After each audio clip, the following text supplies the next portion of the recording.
Yesus. Pada kesempatan kali ini kita akan belajar merenungkan kebenaran firman Tuhan yang terambil dari 2 Timotius 3 ayat 15 sampai ayat yang ke-17. Namun sebelumnya, mari kita mempersatukan hati kita untuk berdoa.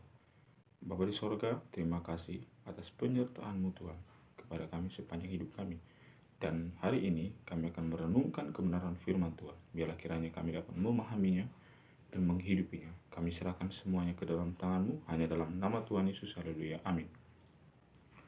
Baik saudara terkasih dalam nama Tuhan Yesus, kita akan merenungkan kebenaran firman Tuhan dari 2 Timotius 3 ayat 15 sampai ayat ke-17. Sebenarnya dari ayat 10 sampai 17, tetapi supaya lebih mempersingkat waktu, kita membukanya dari ayat 15 sampai ayat yang ke-17. Di bawah satu judul perikop, iman bertumbuh dalam penganiayaan dan dalam pembacaan kitab suci. Ingatlah juga bahwa dari kecil engkau sudah mengenal kitab suci yang dapat memberi hikmat kepadamu dan menuntun engkau kepada keselamatan oleh iman kepada Kristus Yesus. Segala tulisan yang diilhamkan Allah memang bermanfaat untuk mengajar, untuk menyatakan kesalahan, untuk memperbaiki kelakuan, dan untuk mendidik orang dalam kebenaran. Dengan demikian, tiap-tiap manusia kepunyaan Allah diperlengkapi untuk setiap perbuatan baik. Saudara terkasih dalam nama Tuhan Yesus, saya memberikan sebuah tema singkat untuk kita hari ini, yaitu 3M. Membaca, merenungkannya, dan menghidupinya. Saudara, dalam perjalanan kehidupan kekristenan, ada orang yang bisa membaca kitab suci sampai selesai, tapi tidak bisa merenungkannya, tidak mengerti maksudnya. Apa maksud dari konteks teks ini? Dia tidak mengerti. Lalu dia akan berkata bahwa saya bisa menghidupinya. Tapi pertanyaan, bagaimana orang bisa menghidupi firman Tuhan kalau dia tidak membaca, tidak bisa memahaminya? Lalu ada orang yang dia tidak pernah baca Alkitab dengan pernyataan bahwa kenapa kita harus baca semua? Kenapa harus baca secara sistematis? Itu tidak menjadi tolak ukur kita untuk kita bisa menghidupinya. Tapi pertanyaannya, bagaimana kita bisa memahami Alkitab secara utuh kalau tidak membacanya secara sistematis? Bagaimana kita bisa menghidupinya kalau kita tidak membacanya secara sistematis? Maksudnya secara berurutan, secara baik dan benar. Nah, kita lihat di sini konteks firman Tuhan ini ketika itu Paulus memberikan pesan pada Timotius.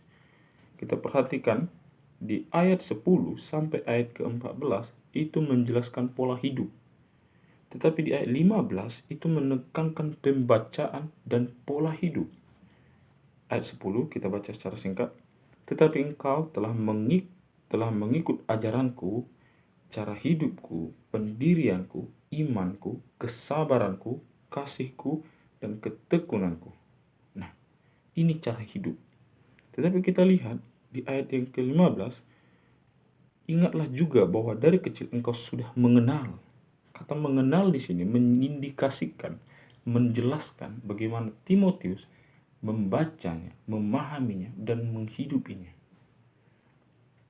Lalu kita lihat ayat ke-17, ayat ke-16, apa sih ketika orang sudah bisa membaca kitab suci dengan baik, memahaminya, dan menghidupinya. Di ayat 16, segala tulisan yang diilhamkan Allah memang bermanfaat. Apa manfaatnya? Untuk mengajar, menyatakan kesalahan, memperbaiki kelakuan, mendidik dalam kebenaran. Dan dengan demikian, tiap-tiap orang, tiap-tiap manusia kepunyaan Allah diperlengkapi untuk setiap perbuatan baik.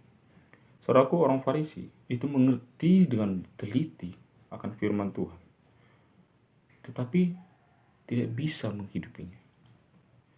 Lalu ada banyak di masa-masa sekarang ini, bidat-bidat Kristen juga termasuk, apalagi yang baru booming sekarang, Yesus bukan Tuhan, tetapi Yahweh yang berdiam diri di dalam Yesus, tetapi Allah yang berdiam diri di dalam Yesus. Pertanyaannya, apakah orang percaya itu, orang yang diselamatkan oleh Tuhan, Allah tidak berdiam diri di dalam pribadinya? Allah berdiam diri di dalam diri saya, di dalam diri Bapak Ibu. Nah, apakah Anda bisa dikatakan menjadi penebus? Tidak. Jadi konsep itu salah. Nah, kenapa bisa terjadi kesalahan, terjadi misku dalam memahaminya? Karena tidak membaca Alkitab dengan baik. Tidak membaca secara berurutan, hanya copot. Dan ini biasanya digunakan oleh para pengkhotbah yang topikal tanpa mengerti konteks firman Tuhan itu. Nah, Lalu kita juga sebagai orang awam, sebagai orang percaya yang umumnya, yang mungkin pada biasanya, oh saya tidak mengerti Ibrani, Yunani, saya tidak mengerti konteks sejarah, tapi mari kita baca Alkitab secara sistematis, secara berurutan dengan baik, sehingga kita dapat memahaminya. Lalu kita juga melihat ada fenomena orang yang melayani Tuhan, berkhotbah mungkin, melakukan pelayanan kemana-mana. Saya mengutip sebuah pernyataan dari seorang dosen kami waktu di kampus. Dia tanya, waktu itu kami semester 5. Dia tanya begini, siapa di antara kalian yang sudah membaca Alkitab sampai habis? Atau dari awal, dari Kejadian sampai 1 sampai selesai? Tidak ada yang bisa berani mengangkat tangan. Artinya tidak ada yang selesai membacanya. Lalu dia bilang, apa guna kalian menjadi pelayan Tuhan? Lalu ada banyak, dia di gereja, dia berkhotbah juga, dia tanya begitu. Ada bapak yang berumur 60 tahunan, apakah sudah menyelesaikan baca Alkitab? Tidak. Jadi 60 tahun hidup ini, dia bilang dia bisa menghidupi, merasakan cinta Tuhan, tapi tidak membaca Alkitab. Lalu dari mana dia tahu itu dari Tuhan? Jadi melalui perenungan firman Tuhan ini, kita dapat mengerti bahwa bagaimana kita harus membacanya, merenungkannya, dan menghidupinya. Ayat 10 berbicara tentang pola hidup, menjadi saksi, cara hidup, pendirian, iman, kesabaran, dan ketekunan. Di ayat 15 dan 16, itu 15-17 itu menekankan pembacaan, perenungan, dan penghidupan akan firman Tuhan. Jadi saudara-saudara terkasih, mari kita bertanya dalam diri kita. Saya berusia 23 tahun.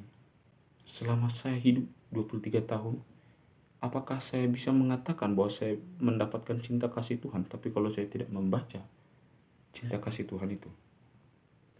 Jadi, cara hidup yang benar itu dimulai dari pembacaan yang benar, penghidupan yang, pemahaman yang benar, dan penghidupan yang benar. Agustinus, sebagai kesimpulan terakhir saya, pernah berkata, orang yang berteologi, orang yang mempelajari teologi, orang Kristen itu dapat dikatakan percaya, dapat dikatakan Kristen ketika dia mempelajarinya, merenungkannya, dan menghidupinya. Demikian kebenaran firman Tuhan singkat kita pagi ini. Kita berdoa.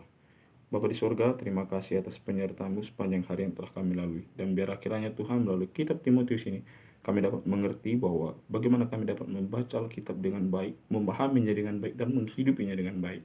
Tuhan, kami serahkan hidup kami ke dalam tangan-Mu, hanya dalam nama Bapa, Anak, dan Roh Kudus. Haleluya. Amin.